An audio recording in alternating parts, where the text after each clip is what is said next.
Labrīt, Latvija! Šodien parunāsim par iespēju mācīties Amerikas Savienotajās valstīs. Mūsu jaunieši aizbrauc uz šo valsti, pamācās 12 mēnešus un atgriežas Latvijā. Jautājumu par šādu iespēju Rīgas Juklas vidusskolas 12. C klases audzēkņiem. Manuprāt, pieredzi iegūt citā valstī tas ir ļoti labi, bet, protams, vēl labāk ir atgriezties mājās un Latvijā. Es būtu ar mieru, es tieši gribētu tikai Latvijā palikt, kā turpināt strādāt. Bet, aizbraukt vienkārši gadu to pieredzi dabūt un visu. Kāpēc gan ne? Tā būtu laba pieredze gan sev un dzīves skolu arī un tā.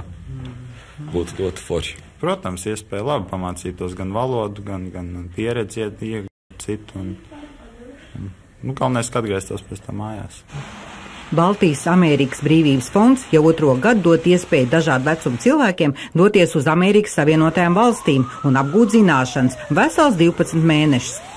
Baltijas Amerikas Brīvības fonds piedāvā iespēju jauniem cilvēkiem vai tiem, kas ir garā jauni, kas grib sevi izglītot, kas grib iegūt praksi, profesionālu praksi vai kas grib veikt zinātniskus pētījumus.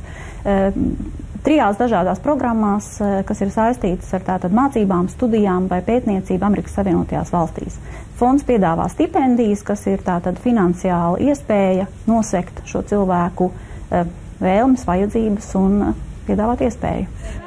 Šajā konkursā var piedalīties cilvēki, kuri skaidri apzinās savu mērķi, bet galvenais zina, ka pēc mācībām Amerikā viņi atgriezīsies Latvijā. Konkurss ir liels, bet konkurss nav svarīgi no tā, cik viņš ir liels pēc pieteikumu skaita. Viņš ir svarīgs, lai šie pieteikumi būtu kvalitatīvi. Jo mums nav tātad mēs esam Baltijas valstu programma, mēs neesam saistīti pie kādām konkrētas valsts kvotām vai vietu skaitu programmā.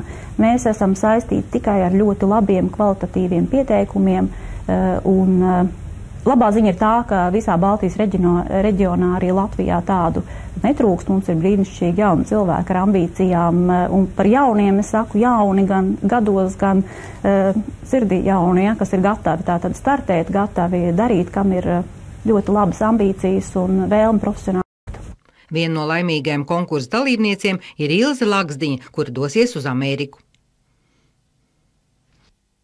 Jautājumi bija...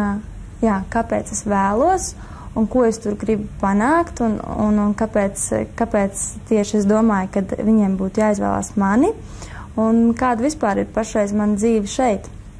Tas visgrūtākais? Visgrūtākais man jautājums likās, ko es tur vēlos iegūt, jo īstenībā es nevaru nosaukt konkrētas lietas, ko es tur gribētu iegūt. Jo man liekas, ka, lai ko es arī neizplānotu, tagad tur man sagaida kaut kas pavisam liels un kaut kas vairāk nekā es to spēju tagad iedomāties. Un vienīgais es ļoti, ļoti ceru, ka man mugursoma būs pietiekoši liela, lai visas tās emocijas un visu tā jauno pieredzi viņi visu salikt iekšā un atvestu mājās. Zinot situāciju izglītības sistēmā, ka daudz studenti izvēlās braukt uz citām valstīm, mācīties un dzīvot, šāda iespēja ir apsveicama. Tā arī lieliski iespēja aizbraukt, mācīties un atgriezties. Tikai mēs jau dzirdējām, ko viens no puišiem sacīja, atgriezties uz pāris gadiem un pēc tam braukt atkal atpakaļ. Un es domāju, ka Latvijas valstī ir jādomā, kā mūsu jaunieši šeit noturēt, lai tas, ko viņi iemācās kaut kur citur, lai viņi to var likt lietā pēc tam šeit, lai viņi jūt, ka ir šai valstī vajadzīgi.